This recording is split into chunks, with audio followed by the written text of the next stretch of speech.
Please like and subscribe my videos and see us.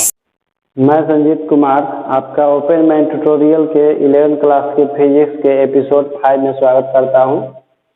इसके पहले वाले एपिसोड में हमने पढ़ा था मात्रक के बारे में कि प्रत्येक भौतिक राशि के मापन के लिए उसी का कोई एक मानक चुन लिया जाता है जिसे हम लोग उसका मात्रक कहते हैं। और मात्रक दो प्रकार का होता है, वो मूल या आधारी मात्रक और एक तो व्युत्पन्न मात्रक।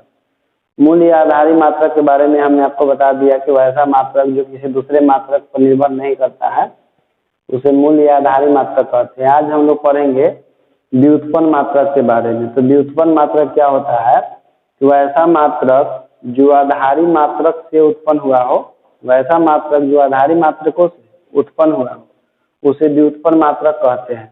तो लिखिए व्युत्पन्न मात्रक, लिख करके रख दीजिए और लिखिए व्युत्पन्न भौतिक राशियों के मात्रक को, व्युत्पन्न भौतिक राशियों के मात्रक को व्युत्पन्न मात्रक कहते हैं। यानी कि जो भी व्युत्पन्न भौतिक राशि होता है, जैसे चाल हो गया तो चाल का तो मीटर प्रति सेकंड होता है। तो जो भी व्युत्पन्न भौतिक राशि है और व्युत्पन्न भौतिक राशि का जो भी मात्रक होगा उस मात्रक को हम व्युत्पन्न मात्रक बोलेंगे। तो इसके बाद एक और परिभाषा इसका लिखिएगा, वैसा मात्रक जो मूल मात्रकों से उत्पन्न होता है, वैसा मात्रक जो मूल मात्रकों से उत्पन्न होता है उसे व्युत्पन्न मात्रक कहते हैं। वैसा मात्रक जो मूल मात्रकों से उत्पन्न होता है उसे व्युत्पन्न मात्रक कहते हैं। तीसरे शब्दों में लिखिएगा एक और परिभाषा इसका, वैसा मात्रक जो मूल मात्रकों से स्वतंत्र नहीं होता है, वैसा मात्रक जो मूल मात्रकों से स्वतंत्र नहीं होता है उसे व्युत्पन्न मात्रक कहते हैं। एक और लिखिएगा, चौथे शब्दों में इसका एक डिफिनेशन होता है, वैसा मात्रक जो मूल मात्रकों पर उपयुक्त घात चढ़ाकर, वैसा मात्रक जो मूल मात्रकों पर उपयुक्त घात चढ़ाकर प्राप्त किया जाता है उसे व्युत्पन्न मात्रक कहते हैं। वैसा मात्रक जो मूल मात्रकों पर उपयुक्त घात चढ़ाकर प्राप्त किया जाता है उसे मूल मात्रक कहते हैं। जैसे लिखिएगा चाल का मात्रक मीटर प्रति सेकंड, चाल का मात्रक मीटर प्रति सेकंड, चाल का मात्रक मीटर प्रति सेकंड। देखिए चाल का जो मात्रक है मीटर प्रति सेकंड है, तो चाल का मात्रक मीटर प्रति सेकंड है, लेकिन इसमें किसका किसका मात्रक शामिल है? दूरी का मात्रक शामिल है और समय का मात्रक शामिल है। और हम लोग जानते हैं कि व्युत्पन्न मात्रक जो है आपका वो चाल है। और चाल क्यों व्युत्पन्न मात्रक है? क्योंकि इसमें आधारी मात्रक दूरी का मात्रक शामिल है और आधारित मात्रक समय का मात्रक शामिल है, इसीलिए हम लोग बोलते हैं कि चाल जो है व्युत्पन्न मात्रक। इसके बाद कोमा देख लिखिएगा कि वेग का मात्रक मीटर प्रति सेकंड होता है, कोमा वेग का मात्रक मीटर प्रति सेकंड। उसके बाद लिखिए त्वरण का मात्रक मीटर प्रति सेकंड स्क्वायर, त्वरण का मात्रक मीटर प्रति सेकंड स्क्वायर, कोमा बल का मात्रक, बल का मात्रक केजी मीटर प्रति सेकंड स्क्वायर। देखिए बल का मात्रक केजी मीटर प्रति सेकंड स्क्वायर है। केजी जो आपका द्रव्यमान का मात्रक है, मीटर जो है आपका दूरी का मात्रक है और सेकंड समय का मात्रक है। और उन्हीं तीनों के मिलने से किसका मात्रक बना हुआ है? बल का मात्रक बना हुआ है। कोमा देके लिखिएगा ऊर्जा का मात्रक, ऊर्जा का मात्रक केजी मीटर स्क्वायर प्रति सेकंड स्क्वायर होता है। ऊर्जा का मात्रक केजी मीटर स्क्वायर प्रति सेकंड स्क्वायर होता है, इत्यादि लिख लीजिएगा, बहुत सारा होता है। चलिए एक बार फिर से समझ लेते हैं, इसको एक बार रिवीजन कर लेते हैं। देखिए हमने आपको सबसे पहले भौतिक राशियों के बारे में पढ़ाया कि भौतिकी के नियमों को जिन पदों में व्यक्त किया जाता है उसे भौतिक राशियां कहते हैं।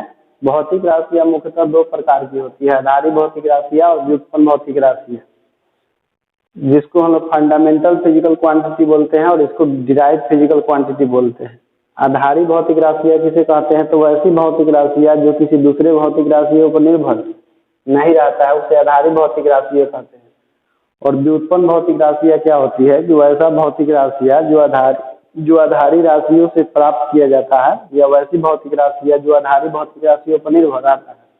अब आधारी भौतिक राशियां मुख्यतः रूप से सात होती है, जिसमें समय हो गया, आपका लंबाई हो गया, द्रव्यमान हो गया, विद्युत धारा हो गया, ज्योति तीव्रता हो गया, तापमान हो गया और पदार्थ की मात्रा हो गया। व्युत्पन्न मात्रक जो है बहुत सारा होता है, हम लोग गिन नहीं सकते हैं कितना होता है, लेकिन उन्हीं सातों में दो या तीन के मिलने से व्युत्पन्न मात्रक बनता है।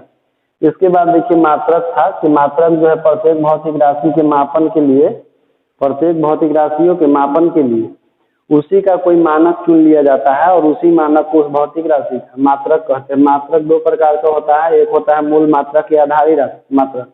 तो मूल मात्रक क्या होता है कि मूल भौतिक राशियों के मात्रक को, मूल भौतिक राशियों के मात्रक को मूल मात्रक कहते हैं। जैसे कि आपका हो गया समय का मात्रक सेकेंड, जैसे में समय का मात्रक सेकेंड, दूरी का मात्रक मीटर, विद्युत धारा का मात्रक एम्पियर, द्रव्यमान का मात्रक किलोग्राम। इसके बाद विद्युत धारा का तो बता ही दिए हम आपको कि एम्पियर, ज्योति तीव्रता का कैंडेला, और तापमान का केल्विन, और पदार्थ की मात्रा का मोल हो गया। अब देखिए जो भी इसके बाद ये ही आपका 7 मूल भौतिक राशि हो गया, और मूल भौतिक राशियों का जो 7 मात्रक हो गया, तो जो भी व्युत्पन्न मात्रक प्राप्त होगा तो 7 में से जरूर 3 या 2 या 4 शामिल रूप रहते हैं जरूर दम। तो जान गए कि दूरी का मात्रक आपका मीटर हो गया, समय का मात्रक सेकंड हो गया, द्रव्यमान का मात्रक किलोग्राम हो गया, विद्युत धारा का मात्रक एम्पियर हो गया, और तापमान का मात्रक केल्विन हो गया, ज्योति तीव्रता का मात्रक कैंडेला हो गया, और पदार्थ की मात्रा का मात्रक मोल हो गया। इसके बाद देखिए व्युत्पन्न मात्रक के बारे में पढ़ेंगे कि व्युत्पन्न मात्रक क्या होता है। तो वैसा मात्रक जो मूल मात्रक से उत्पन्न होता है, वैसा मात्रक जो मूल मात्रक से उत्पन्न होता है उसे व्युत्पन्न मात्रक कहते हैं। यह भी बोल सकते हैं कि वैसा मात्रक जो मूल मात्रक से स्वतंत्र नहीं होता है उसे व्युत्पन्न मात्रक कहते हैं। कि ये भी बोल सकते हैं डिफिनेशन कि वैसा मात्रक जो मूल मात्रक पर निर्भर रहता है या निर्भर करता है उसे व्युत्पन्न मात्रक कहते हैं। या एक और डिफिनेशन बोल सकते हैं कि वैसा मात्रक जो मूल मात्रकों पर उपयुक्त घात चढ़ा करके प्राप्त किया जाता है उसे व्युत्पन्न मात्रक कहते हैं। जैसे देखिए बल का मात्रक आया है केजी मीटर पर सेकेंड स्क्वायर, तो केजी के घात 1 है, मीटर का घात 1 है, लेकिन समय का घात कितना है 2 है। केजी आपका द्रव्यमान का मात्रक है और मीटर जो है लंबाई का मात्रक है, सेकेंड समय का मात्रक है। और उन्हीं 7 आधारित राशियों में से 2 या 3 के मिलने से आपका व्युत्पन्न मात्रक प्राप्त होता है। जैसे देखिए कार्य का मात्रक है केजी मीटर स्क्वायर प्रति सेकेंड स्क्वायर, तो केजी का घात 1 है, मीटर का घात 2 है, और समय का घात 2 है। तो ये तो है तो सब आधारी राशि ही, आधारी राशियों के मिलने से ही कोई हमको प्राप्त हुआ है, बल का मात्रक प्राप्त हुआ है। लेकिन कैसे प्राप्त हुआ है, तो बल कार्य जो भी का मात्रक हमको प्राप्त होगा वो मूल मात्रकों पर घात चढ़ाने से ही प्राप्त होता है। ये तो आपका मात्रक हो गया। अब देखिए मात्रकों की बहुत सारी प्रणाली होती है, तो हम लोग अब पढ़ेंगे मात्रकों की प्रणालियाँ। अगला टॉपिक है आपका मात्रकों की प्रणालियाँ, सिस्टम ऑफ यूनिट। तो पूरे दुनिया में अभी तक मात्रकों की 4 प्रणालियाँ बनाई गई है, 4 से ज़्यादा प्रणाली विकसित नहीं हुई पूरी दुनिया में। तो पूरी दुनिया में मात्रकों की कितनी प्रणालियाँ हैं, तो 4 मात्रक की प्रणालियाँ। अब देखिए मात्रकों की 4 प्रणालियाँ निम्नलिखित है, चारों कौन कौन है। तो पहला आपका है सेंटीमीटर ग्राम सेकंड प्रणाली, सेंटीमीटर ग्राम सेकंड प्रणाली, सेंटीमीटर का सी, ग्राम का जी और सेकंड का एस, प्रणाली का होता है सिस्टम। या इसी को हम लोग दूसरे नाम से जानते हैं गौसीय पद्धति या फ्रांसीसी पद्धति भी इसको कहते हैं। ये क्या होता है कि आपका सीजीएस सिस्टम क्या होता है कि वैसा प्रणाली जिसमें दूरी का मात्रक सेंटीमीटर, द्रव्यमान का मात्रक ग्राम होता है और समय का मात्रक सेकंड होता है, उसे हम लोग सीजीएस सिस्टम कहते हैं। यानी कि वैसा सिस्टम जिसमें दूरी का मात्रक सेंटीमीटर होता है, द्रव्यमान का मात्रक ग्राम होता है और समय का मात्रक सेकंड होता है, उसे सीजीएस सिस्टम कहते हैं। दूसरा आपका हो गया मीटर किलोग्राम सेकंड पद्धति, जिसको हम लोग एमकेएस सिस्टम बोलते हैं या जॉर्जी पद्धति बोलते हैं। पद्धति भी हम लोग बोल सकते हैं और प्रणाली भी बोल सकते हैं। दूसरा आपका है एमकेएस सिस्टम। तो एमकेएस सिस्टम क्या होता है कि वैसा सिस्टम जिसमें दूरी का मात्रक मीटर, द्रव्यमान का मात्रक किलोग्राम और समय का मात्रक सेकंड होता है, उसे हम लोग एमकेएस पद्धति कहते हैं।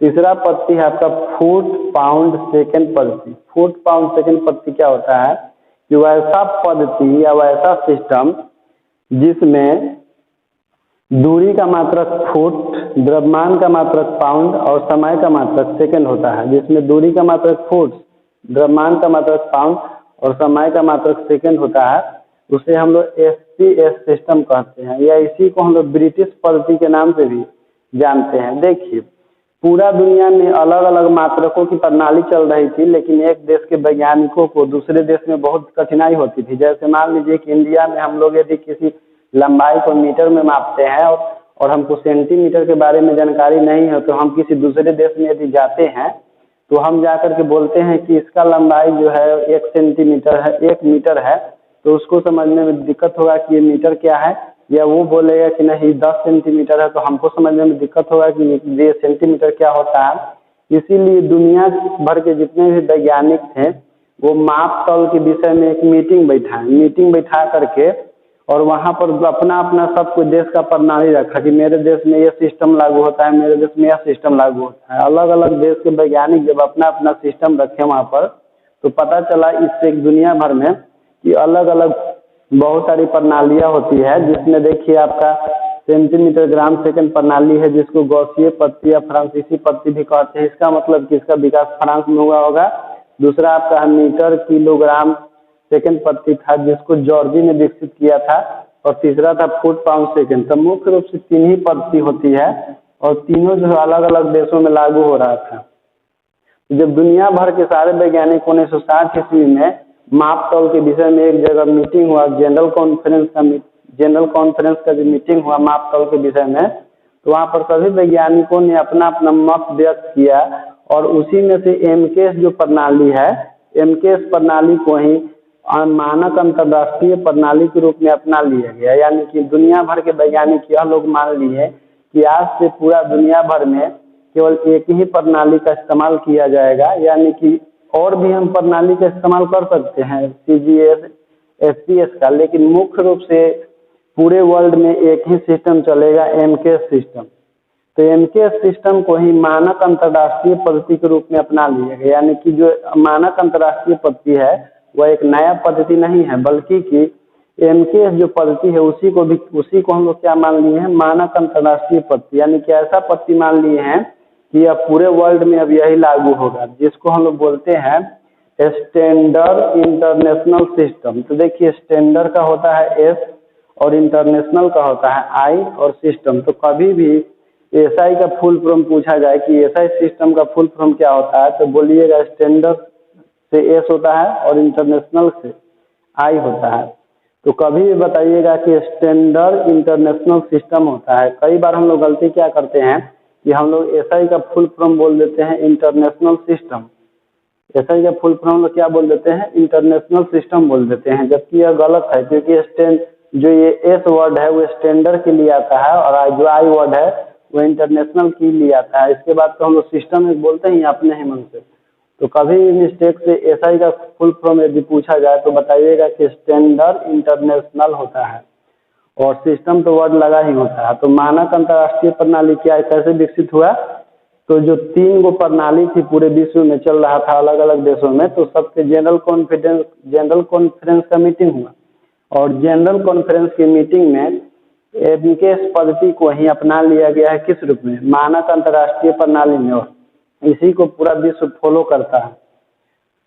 तो फिर से एक बार सुन लीजिए, रिवीजन कर देते हैं। सीजीएस सिस्टम किसे कहते हैं, तो ऐसा सिस्टम जिसमें दूरी